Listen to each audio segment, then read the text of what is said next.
you shouldn't value material possessions. Mm-hmm. You know what I mean?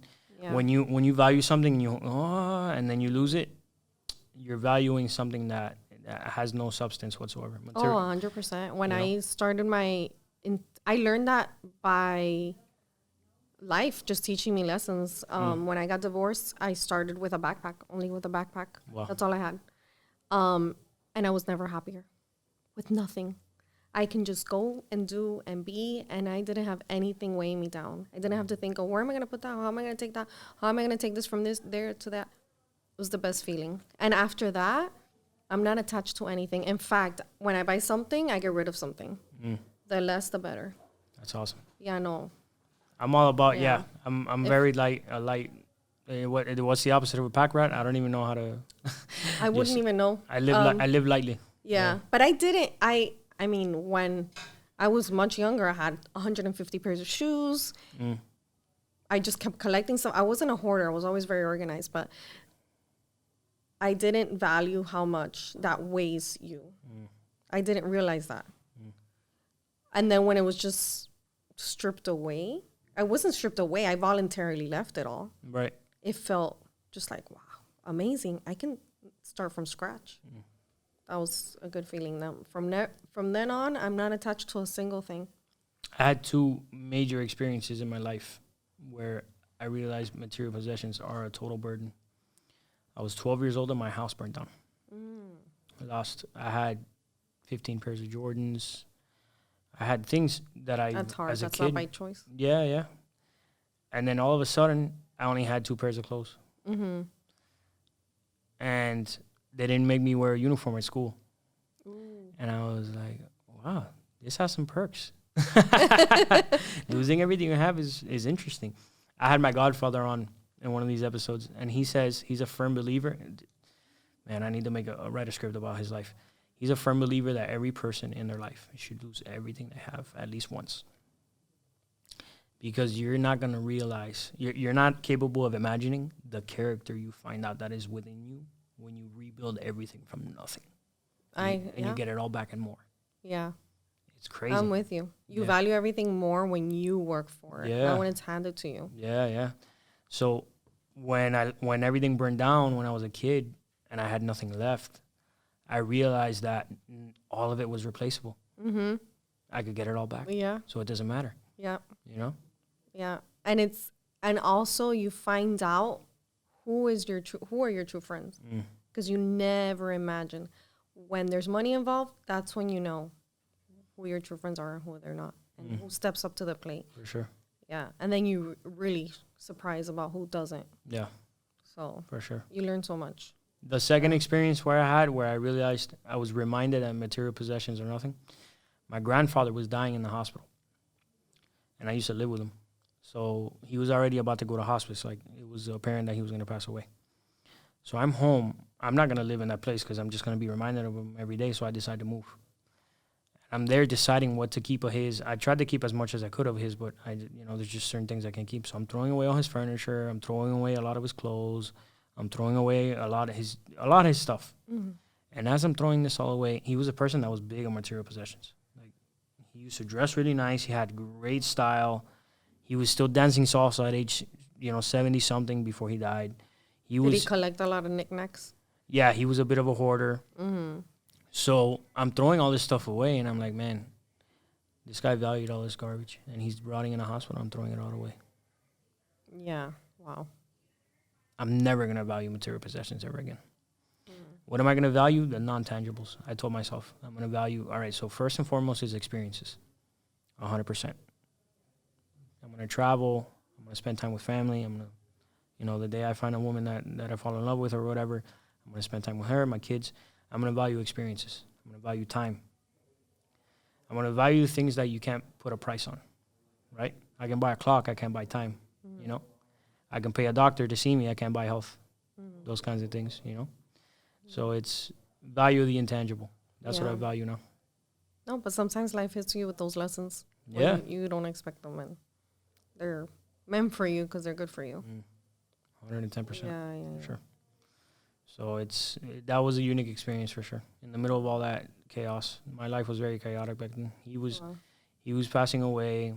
Mind you, I had lived with him for a decade. With only him? Yeah, just me and him. Yeah. So. How old were you?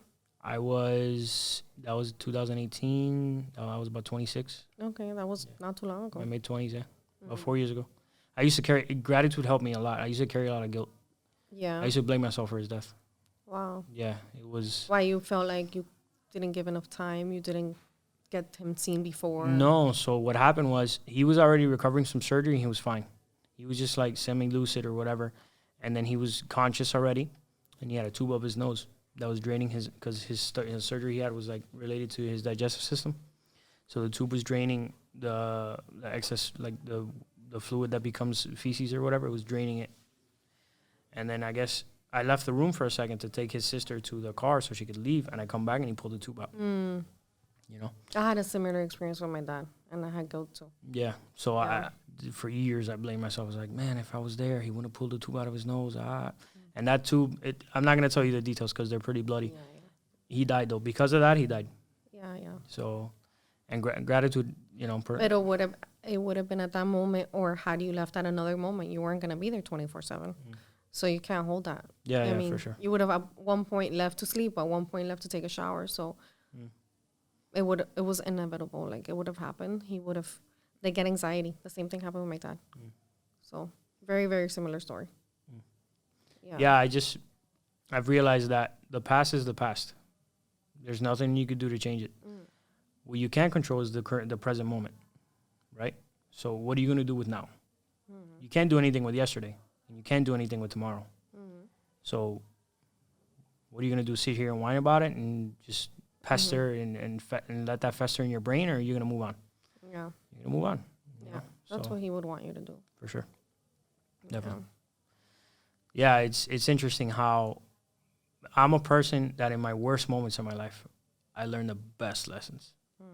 And that's typically how it is. There's a reason my book is black and white. It represents the yin and the yang. It represents the good and the bad in life. It represents you can't have the good without the bad. You can't have the bad without the good. And in order for you to live a fulfilled life, it's not about not having any bad at all or not going through those moments. It's about what are you going to do with those moments? Because those moments happen to everybody. It's not a matter of it never happening to you, because divorce, bankruptcy, prison, death in the family, health issues, all these things happen to everybody. It's not a matter of that not happening. It's a matter of how am I going to react to this? Yeah, not victimizing yourself. Yeah. Right. Yeah, because everybody, you always think, oh, why does it happen to me and not somebody else? But it happens to everyone. So that book cover, it's not just because it's Scarface and Tony Montana is my inspiration and all that. It's because of that, the yin and the yang, you know. And if you notice, I'm wearing the opposite of what Tony was wearing in the cover of the film. He's wearing a white suit with a black shirt. I'm wearing a black suit with a white shirt. Meaning, I was inspired from this, and from this, something new came. You know. So you thought about all the details. Yeah. Yeah. Somewhat. Yeah. A bit of an artist when I choose to be. You know. Have you? Do you draw? You told me something. You do something artistic, don't you? I remember you told me something. I'm all over the place. That I know. Artistic? No.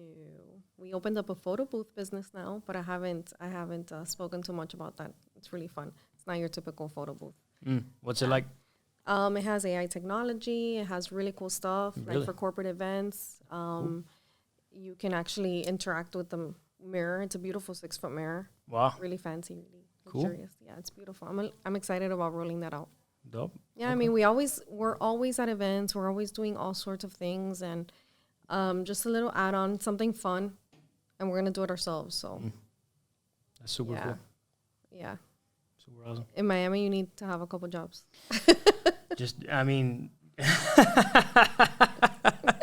That's a whole other subject. That's another subject. That's for another day. Yeah, you got to have 2 jobs, a side hustle, and a full-time business. Yeah. Right? An OnlyFans foot page. Yeah. We haven't even gotten into that. This lady makes some big money just selling pictures of her feet. Listen, if I was a woman and someone wanted to pay me $500 or $1,000 or whatever for a picture of my feet, you think you would do it laughing? Of course. Right. I don't blame you guys. Yeah. I actually quit that. I did that for Why a would minute you? during COVID. Well, I'm in a relationship and it feels kind of awkward. So I know it's Picture of your ridiculous. feet? I know, but it feels wrong when they're asking for it and you're next to your partner. I mean, he laughs at it. He's not. Of course, he's not gonna care. But it's inconvenient also because they want it at the time that they want it. Oh, okay, So, okay, that makes sense. That yeah, makes sense. I it's got not just one. It's not like Instagram. You post it when you're creative. So interesting enough, one of the things that I was going to talk to you about is relationships. See, I told you this is organic. ¿Viste? Okay. This is very organic. It always So, and you touched on OnlyFans, right? So, what do you think about this whole new wave of young women coming up with OnlyFans and like independent women and all that? What are your thoughts? Okay, that's two different things. What do I think about independent women, or what do I think about women going? Well, technically, like they're being independent and saying, I'm just gonna do this while they have another job, like while they're teachers. no. I mean, like these full blown OnlyFans women that are like, oh, I'm getting the bag and all that stuff. What do you think about that? I mean, I think these women probably were very open-minded, seductive, lived that life before, and they weren't getting paid for it. So I think it's smart business. I don't judge it at all. You don't think it's leading to some sort of decay morally in society? The porn has always been there, and the girls haven't been rewarded. So now they're taking it into their own hands. They're becoming really the good perspective. CEOs of their life. Before, the men controlled it. Before, the men took the videos and posted it without the girls knowing. Now the girls are like, fuck that, and now it's their choice. Interesting. I don't see anything wrong with it at all. I mean, in fact, and I'll tell you this, I met a girl not too long ago at a strip club, and she sat down and told me her whole story, and I thought it was amazing. She brought her whole family from Cuba. In fact, she had more money in her bank account than some of my clients. She was ready to buy a house. Wow. I'm like, good for you. She was just like, I'm doing this just to bring my family, and why not have fun with it? And it just gave me like another Interesting outlook on, wow, these girls are hustlers. I don't see they're by choice themselves. They feel beautiful. They're showing off their body. They're not doing it forced. I mean, what's your take? So I mean, you're a consenting adult, so you can do whatever you want. I'm not here to tell you what to do. My perspective is we're promoting hookup culture, right? So we're promoting this, super fly-by-night stuff. OnlyFans. Everything's on Well, everything's 100 instantly accessible. Okay, right? so 100%, but what's the difference between OnlyFans and Pornhub, let's say? I mean, it's still porn. It's still easily accessible. Right. Now you just have to pay to. Right, and you're paying to a specific person who's consensually sending stuff. I'm okay with that. Like I said, they're adults. What I'm saying is, as a whole, we're promoting this idea that okay, so my perspective, right? That's something very intimate. We're talking about someone's like sexual videos and pictures and things like that.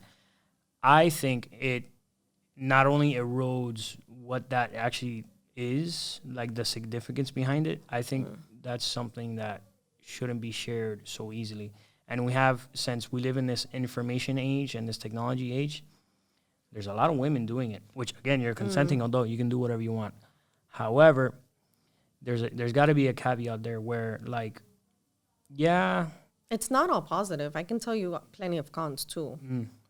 I mean, there's less teachers because they rather go on OnlyFans because they make more money. That's a fact. That's an actual fact. Right. So there is a lot of cons that are the bigger picture. It's not good. But is it bad for these girls? Probably not. Probably not. Is it bad for society is the question.